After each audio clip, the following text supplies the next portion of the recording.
Watengenezaji Shangaa kwenye kaunti za wafugaji wana kila sababu ya kutabasamu baada ya serikali kuwatengea zaidi ya shilingi milioni 100 kwa lengo la kuimarisha sekta hiyo. Waziri wa Jinsia, Sanaa na Turathi za Taifa Aisha Jumwa akizungumza huko Kajiado Kusini amesema kaunti hizo ni pamoja na Kajiado, Samburu, Pokot na kaunti za wafugaji kwa jumla. Kwa upande wake, mbunge wa Kajiado Kusini Samuel Parashina aliwasihi wanaoshona bidhaa za Shangaa kutia juhudi ili kujikimu kimaisha. From carbon credit, the government is going, of course, they have given us the grant to build for them cultural innovation hubs that women are going to use to sell their products, in terms of once they have a decent place where they can work, then the women will be able to, we are going to focus on putting them. Mimi nataka kusema kwamba nitabeba hii jambo mpaka bungeni.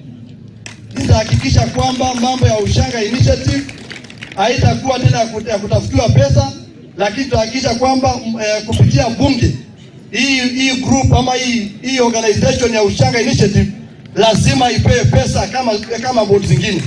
Nataka niseme zile kazi ambazo mnazifanya zinahitaji bidhaa mingi ambazo ni muhimu. Kwanza tunahitaji raw material ambao ni Shangaa zetu hizi. Na mimi nataka niwahakikishie ya kwamba nitaanzisha mkakati hivi sasa kuhakikisha kwamba bajeti inayokuja tuko na pesa za kuwapa kina mama za kutosha kununua mali hii ambayo inahitajika, ambayo ni Shangaa. Na kwa taarifa hiyo tunaingia madukani. Muda usiokuwa mrefu tunarejea na taarifa zaidi na kusihi usiende.